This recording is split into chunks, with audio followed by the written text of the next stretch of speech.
Bonjour à tous, nous sommes le samedi 28 février 2026 et notre cher ami Larry C. Johnson est avec nous. Bon retour parmi nous, Larry. Nous sommes dans une situation triste, vraiment triste.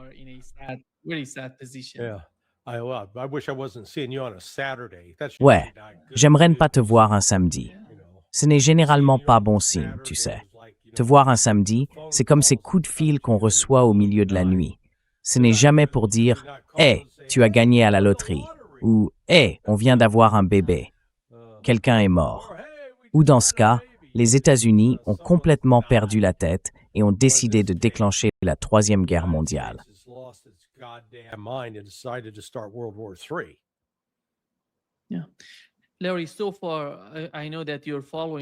Larry, jusqu'à présent, je sais que tu suis les nouvelles en provenance d'Iran et de la région. Il semble que les États-Unis aient lancé l'attaque, une attaque contre la direction iranienne, le président et le guide suprême. Les frappes sont en cours et ils essayent de viser les lanceurs de missiles. Nous avons également observé des représailles iraniennes dans la région et au-delà, touchant aussi Israël. Quelle est ton évaluation de la situation actuelle de la guerre?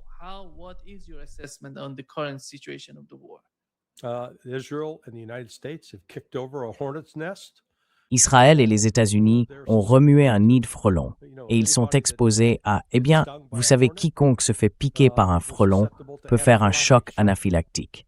En d'autres termes, la réaction du corps à la piqûre peut être mortelle. Et je pense que c'est exactement ce à quoi les États-Unis et Israël sont confrontés. Les États-Unis disposent d'une puissance initiale considérable. Ils peuvent lancer une frappe massive, bien sûr, mais ils oublient sans cesse à quel point l'Iran est vaste. Il ne s'agit pas de détruire un pâté de maison. C'est un pays immense, environ 4 fois la taille de l'Irak. Et en Irak, les États-Unis avaient tous les avantages militaires, et pourtant nous n'avons pas réussi à le soumettre. Il nous a fallu plus d'1 mois, rien que pour déployer nos troupes après avoir commencé en mars.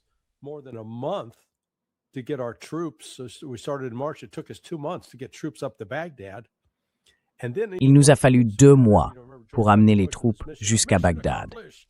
Et ensuite, même une fois que nous l'avions soi-disant sécurisé, vous vous souvenez de George W. Bush et de son mission accomplie? C'est là que l'insurrection interne a commencé. C'est tellement mal avisé et planifié de manière insensée. Ils ont supposé qu'il y avait un tel soutien populaire au renversement du régime qu'il leur suffisait de frapper quelques cibles de plus, de tuer encore quelques personnes. Et tu sais, toi et moi en avons déjà parlé. La raison pour laquelle l'Occident y a cru, c'est que la CIA, en utilisant un intermédiaire via l'USAID et le National Endowment for Democracy, faisait publier un sondage d'opinion par un groupe basé aux Pays-Bas, GANAM, G-A-N-A-M, et un autre, Visifon, je crois, VPN, au Canada. Ils réalisaient donc des enquêtes en ligne de cette manière. Et ces sondages diraient « Oh oui, 8 Iraniens sur 10 détestent l'ayatollah. » Ils veulent se débarrasser des mollahs et renverser la République islamique. Et donc, Donald Trump l'a dit. Ils y croient. Les gens autour de Donald Trump y croient. Au département de la guerre, le département de la défense, ils y croient. Et une fois que vous avez une idée en tête et que vous y croyez, même si c'est faux, vous agissez quand même en conséquence. Ils pensaient donc vraiment pouvoir tuer l'ayatollah, tuer Pezeshkian. Mon Dieu, pourquoi voudriez-vous le tuer?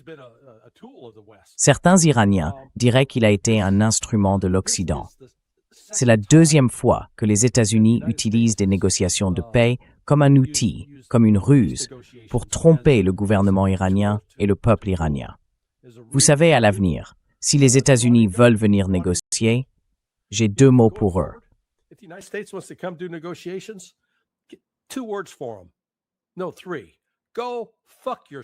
Non, 3. Va te faire foutre. Voilà ce que devrait être la réponse de l'Iran aux États-Unis. Simplement, foutez le camp. Maintenant, on va parler avec des missiles. Et les seules conditions que l'Iran acceptera seront la levée complète des sanctions et le retrait total des États-Unis, qu'ils éloignent leurs bases militaires de l'Iran. Sinon, qu'ils gardent le Golfe, qu'ils maintiennent le détroit d'Ormuz fermé, qu'il coupe 25% du pétrole mondial et qu'il continue de détruire ses bases militaires jusqu'à ce que le Qatar, les Émirats arabes unis, le Koweït et l'Arabie saoudite les foutent dehors. Les États-Unis n'ont rien à faire avec des bases militaires aux frontières de l'Iran. Voilà ce que devrait être la position de l'Iran. Et tu sais quoi? Je pense qu'ils seront en fait dans une position assez forte pour l'exiger. Parce que qu'est-ce que les États-Unis vont faire?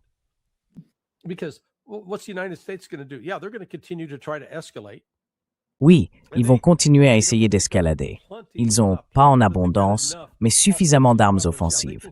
Bien sûr, ils peuvent continuer à attaquer l'Iran. Mais les systèmes de défense aérienne qu'ils possèdent vont finir par manquer de missiles. Ils n'ont pas de remplaçants pour les Patriot ou les THAAD. Ils n'en ont qu'un stock limité. En ce moment, on dirait que l'Iran tire des missiles leurs, des missiles et des drones plus anciens, qui servent essentiellement à épuiser les systèmes de défense aérienne d'Israël et des États-Unis. Ceux-là vont s'épuiser. Et une fois que ce sera le cas, l'Iran aura carte blanche. Ils feront exploser les bases aériennes, la base aérienne Prince Sultan et Muwafaq al-Salti en Jordanie. Et ils vont raser Tel Aviv et Haïfa et détruire les raffineries de pétrole qui s'y trouvent. Donc vous savez, Israël et les États-Unis pensent qu'ils ont la puissance militaire nécessaire pour vaincre l'Iran ou pour lui infliger suffisamment de souffrance. Ils ne savent pas ce qu'est la souffrance. Le peuple iranien, lui, le sait. L'Iran a traversé quoi? 300 ou 400 000 morts pendant cette guerre de 10 ans que les États-Unis ont contribué à inspirer. Nous sous-estimons leur détermination. Et cette attaque d'aujourd'hui n'a fait que renforcer le patriotisme du peuple iranien. Même certains qui n'aimaient pas vraiment l'ayatollah sont aujourd'hui pro-Iran. C'est ce que provoquent ces attaques extérieures. Elles rassemblent le peuple. Et c'est là que vous savez, je pense que l'Iran en ce moment agit de manière assez intelligente. Il vise des cibles militaires. Il n'essaie pas de tuer des civils.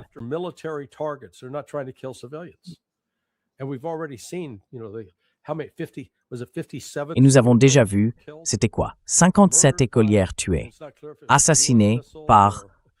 On ne sait pas clairement s'il s'agissait d'un missile américain ou israélien, mais c'est le sang des enfants. C'est tout ce que nous savons faire en Occident, tuer des enfants et des sionistes. Donc, tu vois, ce n'est que le début. Et je pense que l'Iran, enfin j'espère que l'Iran a tiré la leçon de ce qui s'est passé en juin dernier, parce qu'ils avaient été convaincus de conclure un accord avec les États-Unis pour arrêter une nouvelle série d'attaques, et que cela s'arrêterait. Non, on ne s'arrête pas tant que les États-Unis ne supplient pas d'arrêter.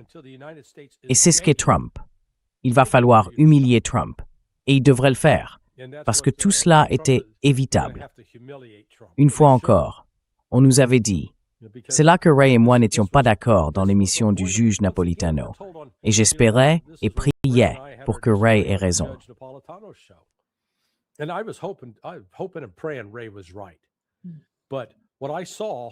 Ce que j'ai vu, c'est Steve Witkoff et Jared Kushner entrer en négociation et ils en sont sortis en disant « Oui, nous pensons avoir fait des progrès ». Mais j'ai dit que je voulais attendre et entendre ce que Donald Trump dirait à propos de ces progrès. Et ce que Trump a dit dès le lendemain, c'était « Non, pas suffisant ». Donc, l'Iran avait dit ce que Donald Trump voulait qu'il dise, mais même en le disant, ce n'était pas assez. Cela m'a montré que peu importaient les discussions techniques qui allaient avoir lieu à Genève, ils allaient faire la guerre. Et malheureusement, j'ai eu raison. C'est l'un de ces moments où, comme je l'ai dit, j'aurais voulu de tout cœur me tromper. Mais maintenant que nous y sommes, c'est à l'Iran, avec le soutien de la Russie et de la Chine, de frapper de toutes ses forces les États-Unis et Israël, les frapper jusqu'à ce qu'ils laissent enfin l'Iran tranquille.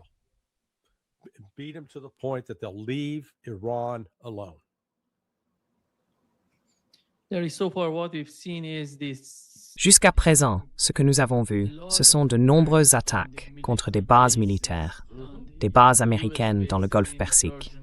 Pour l'instant, ils se concentrent surtout sur le Golfe Persique. Ils ont envoyé quelques missiles et drones vers Israël, mais leur principal objectif reste le Golfe. Quelle est la stratégie ici? Parce que les gardiens de la révolution islamique ont déjà déclaré que le détroit d'Ormuz était fermé et que personne ne pouvait y passer. Ouais, Quelle est la stratégie? Que se passe-t-il dans l'esprit des Iraniens en Europe? eh bien, infliger une attrition aux moyens aériens américains ou rendre leur utilisation impossible, leur imposer des coûts. Vous savez, en ce moment, s'ils peuvent opérer depuis la base aérienne du Prince Sultan et depuis Mouafaq al-Salti en Jordanie, et si je prononce mal, je m'en excuse auprès de ceux qui écoutent, mais vous savez, si l'Iran peut détruire ses bases aériennes, les États-Unis devront se relocaliser ailleurs. Et lorsqu'ils doivent se relocaliser, cela signifie qu'ils doivent parcourir une plus grande distance et ils se retrouvent confrontés au problème du ravitaillement en vol. Donc cela devient beaucoup plus coûteux, n'est-ce pas? Et c'est pourquoi j'ai dit que les États-Unis ne sont pas faits pour un conflit long et prolongé, un conflit d'attrition.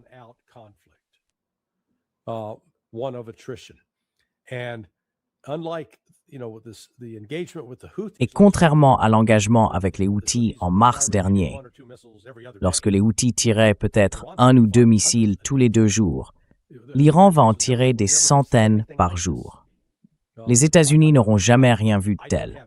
J'en ai pas la preuve, mais je crois que le stock de missiles de l'Iran se rapproche plutôt des 20 000. Ils sont enterrés. Et ils ne cessent de dire qu'ils n'ont même pas encore démontré leurs missiles les plus performants, que cela viendra. Alors j'ai dit, les États-Unis ont des limites. Ils ne produisent, disons, que 700 ou 800 missiles patriotes par an.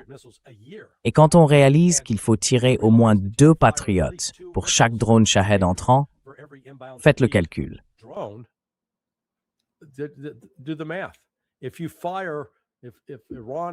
Si l'Iran tire 400 drones, tu penses qu'ils ont 400 drones? Absolument. Ils tirent 400 drones et ce sont 800 missiles patriotes qui disparaissent. Pouf, juste comme ça. Ça peut arriver en une journée et c'est une année de production envolée. Même chose avec le THAAD, le système de défense antimissile à haute altitude, et pareil pour le dôme de fer israélien. Ils ont les lanceurs, mais c'est comme s'ils n'avaient plus de munitions. L'approvisionnement n'est pas illimité. Il est extrêmement restreint et il a été en partie épuisé par le soutien qu'ils ont apporté à l'Ukraine au cours des 4 dernières années.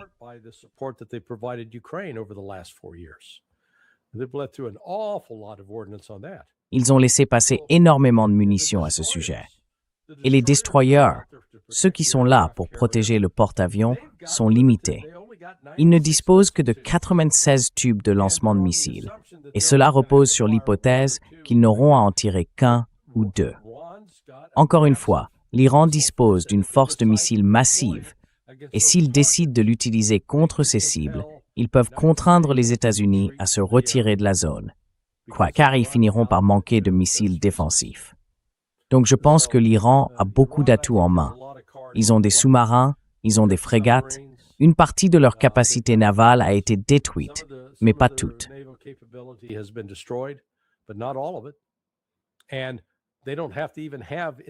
Et ils n'ont même pas besoin d'avoir des navires dans le détroit d'Ormuz, car ils peuvent tirer des missiles anti-navires depuis la côte qui peuvent le fermer efficacement. Les pays d'Asie qui dépendent du pétrole, la Chine, par exemple, faisaient des réserves à l'avance, donc la Chine savait ce qui allait arriver.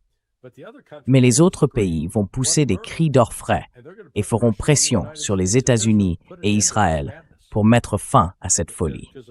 Parce que l'attitude de l'Iran, c'est on s'occupait de nos affaires. Ces enfoirés nous ont attaqués. Et excusez mon langage grossier, mais c'est exactement ce que je ressens à ce sujet.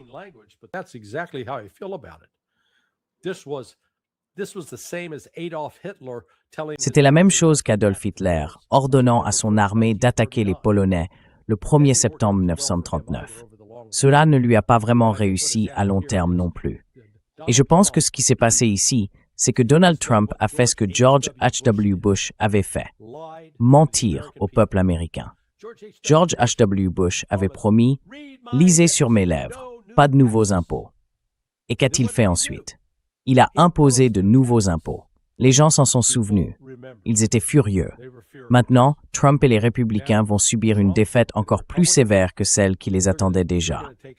Vous savez, cette absurdité du Israël d'abord doit cesser, absolument cesser.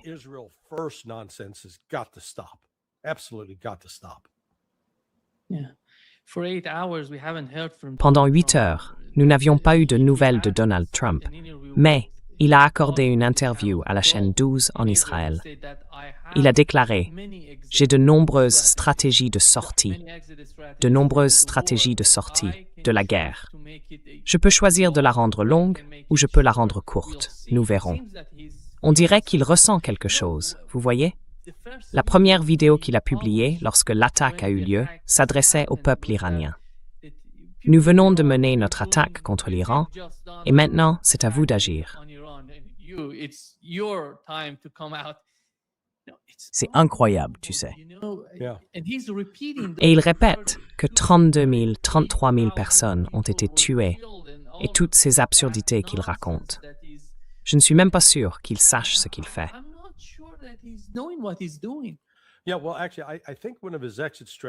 Oui, eh bien, en fait, je pense que l'une de ses stratégies de sortie est précisément celle-là. S'écouter lui-même. Voyons s'il le fait. Cette guerre, tu sais, les attaques vont continuer encore 3 ou 4 jours. Puis il annoncera, regardez, nous avons tout fait. Nous avons agi ainsi parce que nous pensions que le peuple iranien voulait se soulever et renverser le régime islamique brutal, et nous leur avons donné une chance. Nous sommes venus les soutenir, et ils n'ont pas réagi. Donc, ce n'est pas notre faute. Nous avons essayé. Mais ces stupides Iraniens, ils ne se sont tout simplement pas levés pour faire ce qu'ils étaient censés faire. Alors, nous allons nous laver les mains de tout ça et passer à autre chose. Encore une fois, quel est l'intérêt pour l'Iran d'arrêter de faire exploser les installations militaires américaines? Ils ont déjà détruit le quartier général de la 5e flotte à Bahreïn.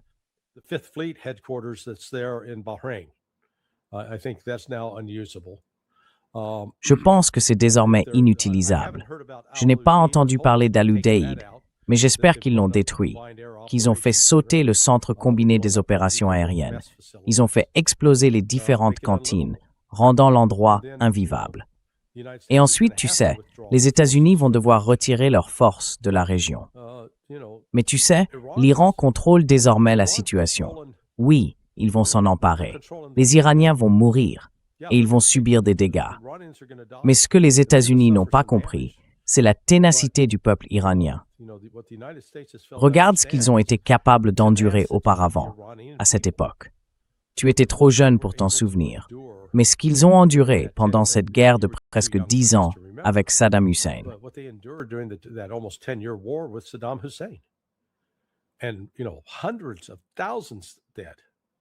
Et vous savez, des centaines de milliers de morts, pas seulement des dizaines. Donc vous savez, en Iran, ils ont été tellement harcelés, en particulier par Trump, et pas seulement récemment, déjà à l'époque où ils ont tué Soleimani. Et si l'on remonte à Obama en 2012, avec tous les assassinats de scientifiques iraniens. Donc vous savez, je pense que l'Iran a tendu la joue encore et encore. Je ne pense pas qu'il reste encore une joue à tendre pour l'Iran. Je pense qu'ils vont continuer et aller de l'avant jusqu'à ce que les intérêts de l'Iran soient satisfaits. Et c'est bien.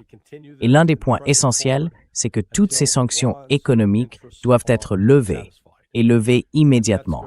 Et tant qu'elles ne seront pas, nous continuerons à bombarder Israël jusqu'à l'âge de pierre.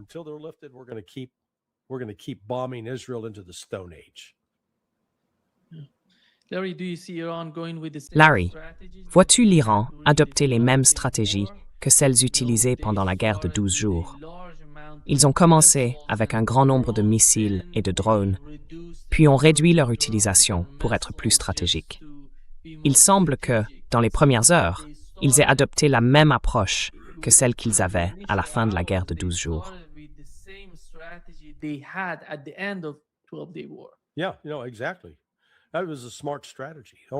Oui, exactement. C'était une stratégie intelligente, sauf que cette fois, c'était bien plus vaste. Je veux dire, pendant la guerre de 12 jours, la cible, c'était Israël, et Israël est une zone relativement petite.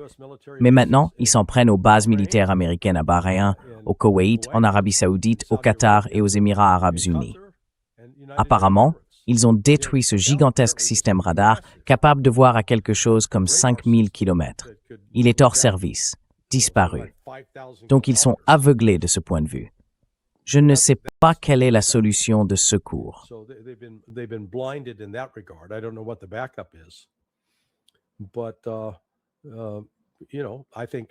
Mais, vous savez, je pense que l'Iran, avec ses villes de missiles souterraines et, d'après ce que je comprends, ses installations de production souterraines, en surface, les États-Unis et Israël peuvent encore causer des dégâts.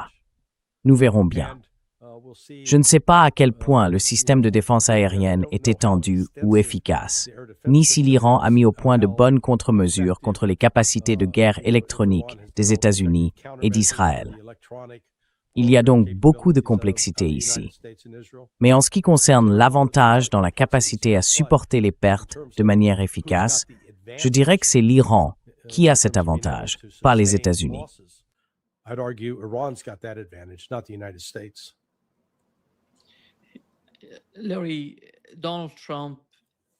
Larry, cette décision vient-elle de Donald Trump lui-même? Ou considères-tu qu'Israël en est le principal moteur? Parce que beaucoup de gens affirment que Donald Trump, Ray en faisait partie, et moi aussi, n'aurait pas laissé cela se produire. Nous pensions qu'il serait plus avisé que ce que nous voyons aujourd'hui. Et comment, je veux dire, en parlant avec des Iraniens, ils savent que leur stratégie serait une guerre longue avec les États-Unis et que les États-Unis ne peuvent pas soutenir un tel conflit.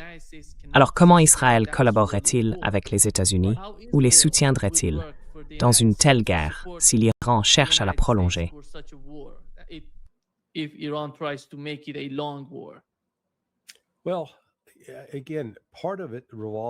Eh bien, encore une fois, une partie de tout cela tourne autour du fait que les Israéliens et la communauté du renseignement américaine se sont mentis à eux-mêmes. Ils se sont convaincus, et nous l'avons vu dans un article récent de C. Hersh, et je ne blâme pas C pour cela. Mais on lui avait dit par une source que si ce n'était pas israélien, c'était du renseignement américain. On lui avait affirmé que les missiles balistiques iraniens avaient été anéantis en janvier ou en juin dernier. Eh bien, qu'en pensez-vous maintenant? Cette source ne devrait plus avoir aucune crédibilité auprès de C. Mais je vous garantis que C n'était pas le seul à s'être laissé bercer par cette idée. Je veux dire, la haute direction du renseignement et de la défense américain, ainsi que le président et les Israéliens, se sont convaincus. Oh oui, l'Iran est tellement faible et fragile, il nous suffit de mener cette petite attaque et l'armée régulière va se soulever et renverser l'ayatollah.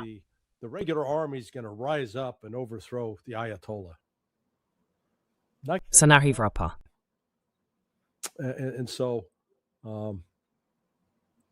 Et donc, ce à quoi nous sommes confrontés, c'est une guerre d'usure. Les États-Unis ne sont pas en position de mener une guerre d'usure, pas plus qu'Israël. Je dirais qu'en réalité, l'Iran dispose ici d'un avantage. Un avantage que ni Israël, ni les États-Unis, même en travaillant ensemble, ne possèdent.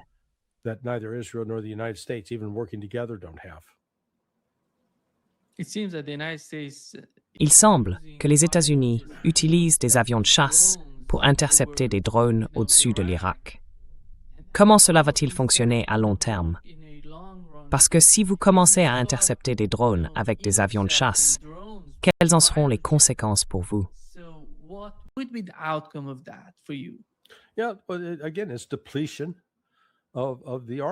Encore une fois, il s'agit de l'épuisement des armements. Plus ces avions doivent décoller souvent, plus ils nécessitent de maintenance. Il faut donc toute la logistique nécessaire pour les entretenir et les maintenir en état de fonctionnement. Si j'étais l'Iran, je repenserais au grand Muhammad Ali, à la stratégie du rope-a-dope d'Ali, où il s'appuyait contre les cordes, se protégeait et laissait l'adversaire se fatiguer à force de frapper. Il le touchait tellement qu'il finissait par s'épuiser. Et une fois qu'ils étaient fatigués, Ali pouvait les achever. Je pense qu'il y a un élément de cette stratégie chez l'Iran. Nous ne connaissons toujours pas l'ampleur et la nature exacte du soutien fourni par la Chine et la Russie. Mais encore une fois, si j'étais la Russie, je regarderais ce qui s'est passé et je me rendrais compte que Steve Witkoff est allé faire... Enfin, cet homme ment, tout simplement. Ce type est un menteur professionnel. Eh bien, je ne sais pas s'il est menteur ou simplement faible. Peut-être qu'il y croyait vraiment, mais quand il retourne à Washington, on lui dit « Oh, tais-toi, non, on ne va pas faire ça ». Donc il n'a aucun pouvoir. Sa parole ne vaut rien. Alors, à quoi bon lui parler? S'il ne peut pas tenir ses promesses, pourquoi perdre 5 minutes à discuter avec ce type? Et c'est pour ça que je dis que l'une des conséquences de tout ça, c'est que la Russie va dire « Tu sais, Witkoff viendra. Hé, Vladimir, j'aimerais venir te voir. » Et Poutine répondra « Non, je n'ai pas besoin de te voir. Tu n'as tenu aucune des promesses que tu nous as faites.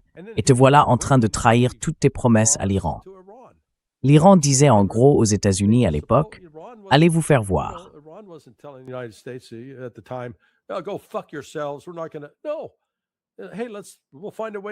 Nous n'allons pas...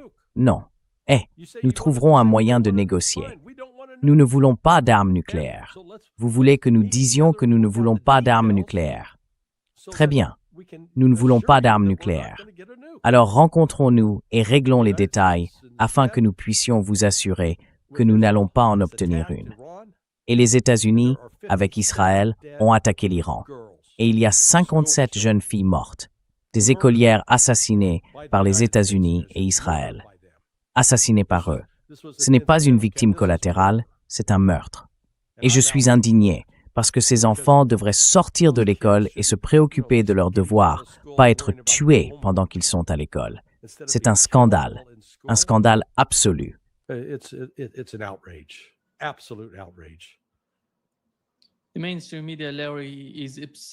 Les médias traditionnels, Larry, sont obsédés par cette question. Où se trouve le guide suprême de l'Iran? Ils interrogent le ministre des Affaires étrangères de l'Iran, le représentant du ministre des Affaires étrangères. Ils vont même jusqu'à demander si le guide suprême est en vie. Je ne sais pas d'où cela vient, car ils sont tellement obsédés qu'ils pensent que s'ils tuent le guide suprême, ce sera la fin. Ils ne comprennent pas. Ce n'est pas la fin. Supposons le pire scénario. Supposons qu'ils aient tué le guide suprême. Je dirais que rien ne changerait. Ces gens ne comprennent tout simplement pas cela.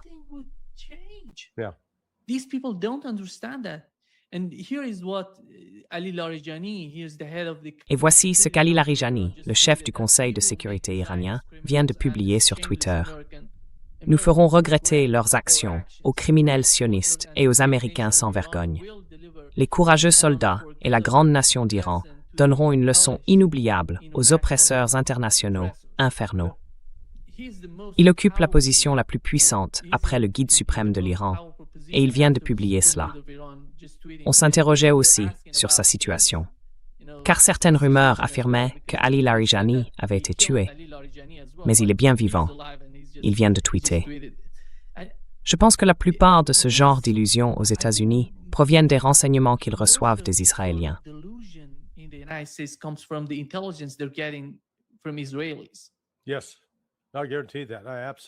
Oui, je le garantis, absolument. Parce que les États-Unis n'ont pas de bonnes sources humaines, comme les Israéliens. Les Israéliens ont eu de bonnes sources humaines. Ils ont travaillé avec les Kurdes, ils ont travaillé avec les Balouches. Et je suis sûr qu'ils ont même recruté quelques Azéris, quelques Persans aussi. Mais vous savez, ils ont construit ces réseaux. Ce que nous savons également, c'est que ces réseaux ont été considérablement compromis. D'une part, à cause de ce qui s'est passé en juin dernier, et plus récemment, à cause de cette révolution de couleur avortée qui a été lancée le 28 décembre et s'est finalement terminée autour du 10 janvier.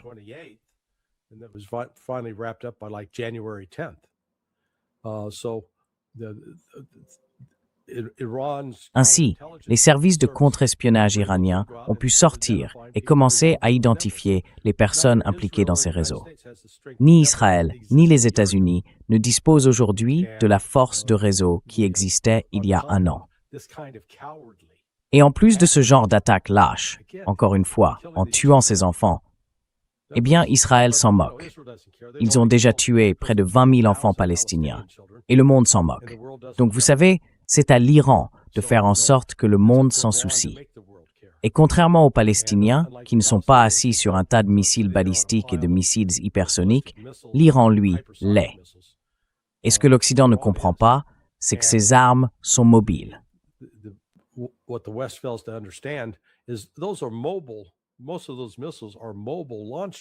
La plupart de ces missiles sont installés sur des lanceurs mobiles.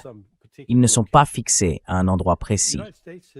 Les États-Unis ont un très mauvais bilan en matière de détection de lanceurs mobiles. Ainsi, l'Iran se déplacera et les États-Unis penseront en avoir localisé un, puis tenteront d'y envoyer une arme. En réalité, la seule façon de détruire de manière fiable un lanceur mobile est d'avoir un drone Predator d'une valeur d'environ 35 millions de dollars, volant au-dessus, équipé d'un missile Hellfire capable de tirer directement sur le lanceur. Eh bien, les États-Unis ont essayé cela avec les Houthis, et cela ne s'est pas très bien passé.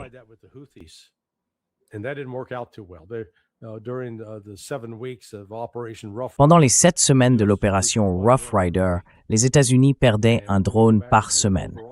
Et si l'on regarde les chiffres globaux, je pense qu'ils en ont perdu environ 27. Cela représente environ 800 millions de dollars de drones, une somme considérable. Et encore une fois, ils ne les produisent pas en masse. Les États-Unis vont donc être confrontés à de véritables défis ici. Ils planifient, espèrent, croient que cela va être rapide. Une opération est claire et que ce sera terminé. Non, cela va s'éterniser. Et s'ils ont trouvé que la guerre de 12 jours était longue, celle-ci pourrait durer bien plus longtemps. Quant à Israël, la pression ressentie pendant la guerre de 12 jours n'était qu'un avant-goût, un petit aperçu de ce qui l'attend.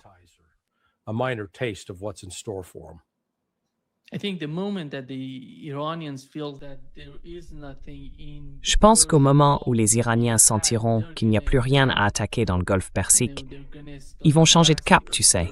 Ils vont se tourner radicalement vers Israël. Ce serait un moment de, tu vois, une sorte de changement. Parce qu'en ce moment, comme tu l'as mentionné, ils ont encore beaucoup de cibles à frapper. Ils se concentrent surtout sur le golfe Persique. Mais une fois qu'ils en auront fini là-bas, c'est à ce moment-là que l'attaque principale pourrait avoir lieu en Israël.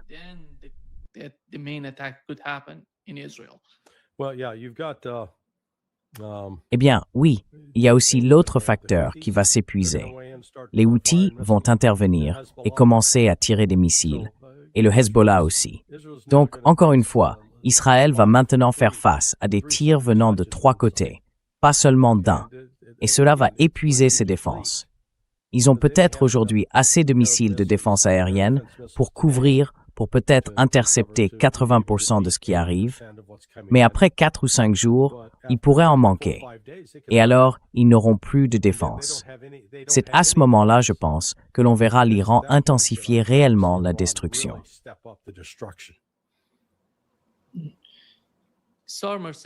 Starmer a déclaré que l'armée britannique se joindrait. Vous savez, ils envoient des avions de chasse. Dans quelle mesure cela peut-il changer la situation sur le champ de bataille?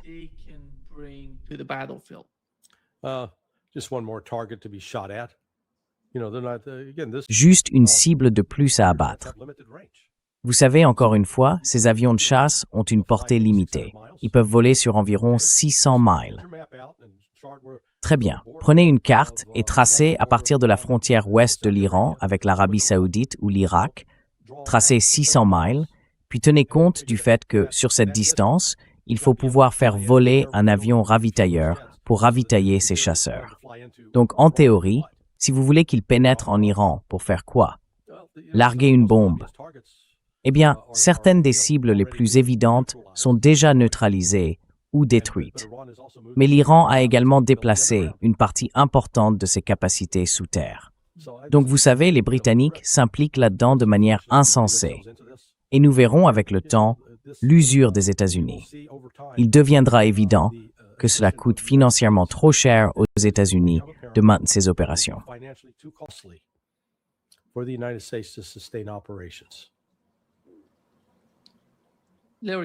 Larry, supposons que l'Iran frappe l'un de ces porte-avions.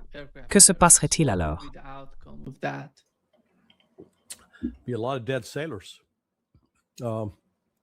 Il y aurait beaucoup de marins morts. Et cela mettrait la pression sur Trump pour qu'il tente d'escalader. Mais escalader comment? Nous ne pouvons pas envoyer de soldats. Il faut 6 à 8 mois pour constituer une force et envahir l'Iran.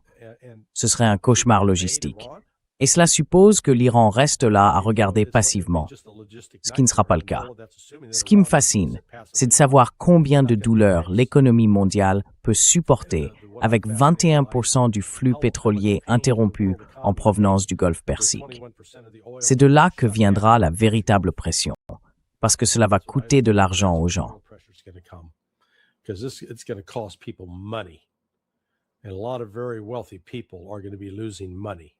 Et beaucoup de personnes très riches vont perdre de l'argent, et elles ne vont pas être contentes de ça.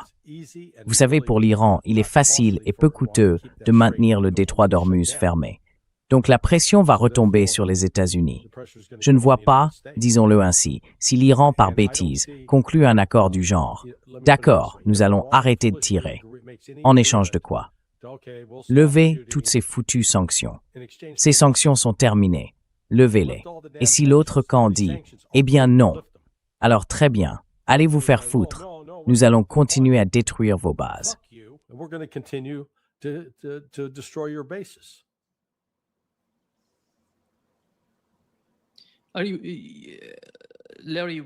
Larry, quelle est l'importance de Bahreïn jusqu'à présent? Nous avons vu de nombreuses attaques contre Bahreïn, des missiles, des drones qui frappent et attaquent Bahreïn. Quelle est la signification de Bahreïn? Et comment compares-tu Bahreïn, par exemple, au Qatar ou aux Émirats arabes unis?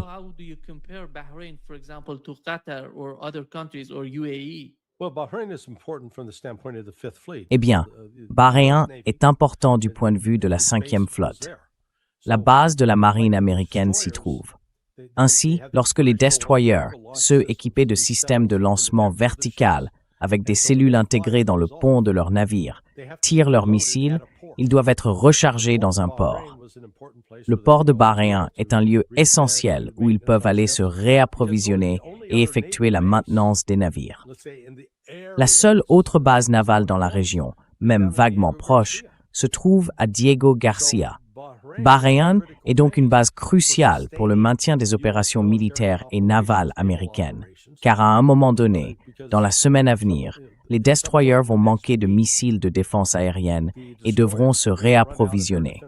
Et dès qu'ils se réapprovisionneront, le porte-avions les accompagnera, car c'est leur protection. C'est ce que je veux dire. Les États-Unis ont une endurance mythique.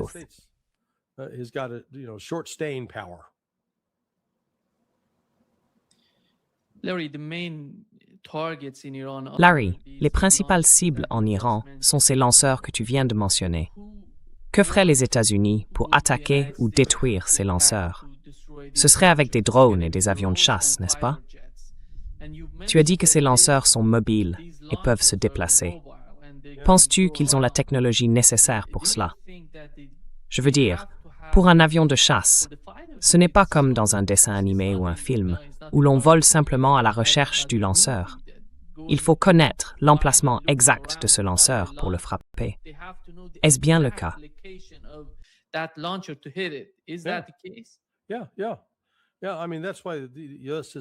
Oui. Je veux dire, c'est pour ça que les États-Unis ont été, tu sais, inefficaces à faire ça contre les Houthis. Et les Houthis n'avaient pas des milliers de lanceurs mobiles. Ils en avaient peut-être, tu sais, une douzaine, peut-être 2. L'Iran en a beaucoup plus. Et l'Iran est un grand pays, ils peuvent se déplacer et les cacher. Donc, ils ne sont pas faciles à trouver. Et encore une fois, disons que tu en trouves un. Eh bien, s'il est mobile et en mouvement, la seule façon autrefois de le suivre était d'avoir un drone qui volait au-dessus, en surveillance. Mais ces drones se font abattre. Et une fois que tu perds ses yeux dans le ciel, tu recommences à deviner. Donc c'est ça, le problème ici. La capacité des États-Unis à maintenir des opérations, à surveiller, localiser et détruire les drones et les missiles est très limitée. Je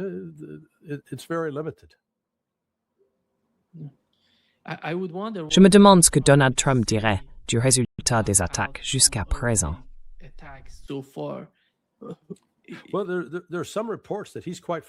Eh bien, certains rapports indiquent qu'il est assez frustré. Je pense qu'on lui a vendu du vent. Qu'en frappant l'Iran de cette manière, le régime s'effondrerait. Il ne s'effondre pas, et il riposte violemment, provoquant le chaos. Nous n'avons toujours pas de bilan précis du nombre de soldats, marins et marines américains tués. J'oserais dire qu'il y en a, mais nous n'avons pas encore ces chiffres, et ils vont essayer de les dissimuler. Mais à mesure que le nombre de morts commencera à grimper, et cela se produirait surtout s'il touchait un porte-avions, si l'Iran parvient à en couler un, on pourrait voir, vous savez, un équipage d'environ 5000 personnes à bord.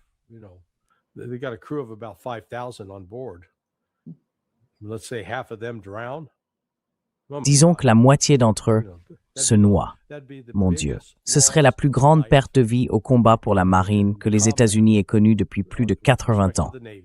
Je veux dire, la dernière fois, c'était pendant la Seconde Guerre mondiale, probablement dans le Pacifique, en combattant les Japonais. Et les Japonais utilisaient des avions kamikazes. Donc, vous savez, ça pourrait être assez significatif.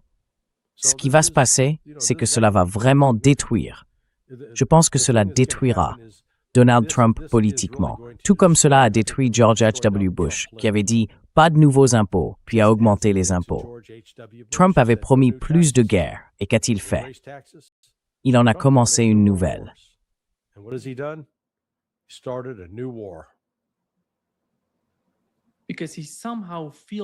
Parce qu'il a, d'une certaine manière, le sentiment d'être aux commandes, de pouvoir tout contrôler.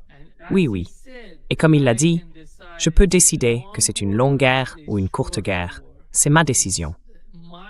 Mais je ne vois pas les choses se passer ainsi. Je ne pense pas que ce serait entièrement entre les mains de Donald Trump de décider.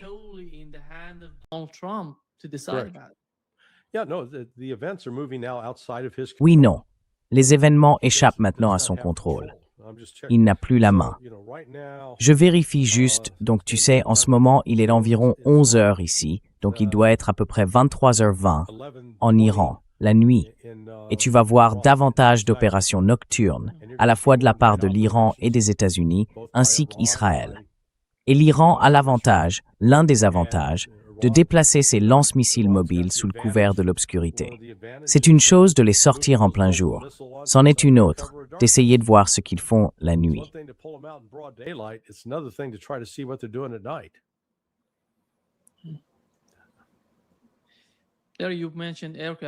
Larry, tu as mentionné les porte-avions. Et les destroyers, alors?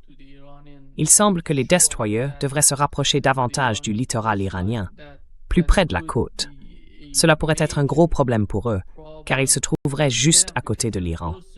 Oui.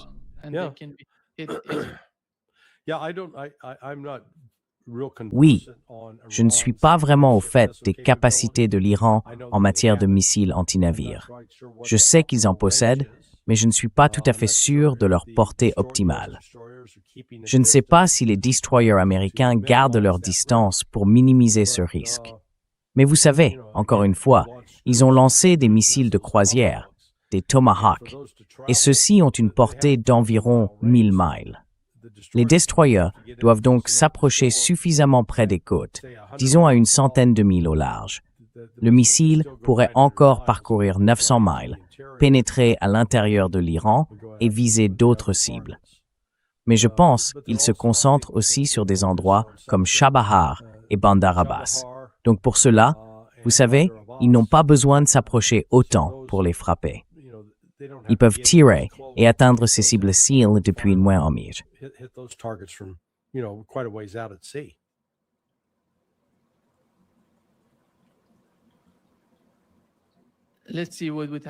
Voyons ce qui va se passer, Larry. Nous suivons les nouvelles, et la situation évolue. Ça monte, ça descend, ça va et ça vient. Voyons ce qui va se passer. Merci. Nous aurons quelque chose dont parler lundi, j'en suis sûr. Oui, exactement. Alors, prends soin de toi. Je prie pour que ta famille en Iran soit en sécurité. Merci. Très bien, mon ami. Prends soin de toi. À bientôt. Au revoir. Sí.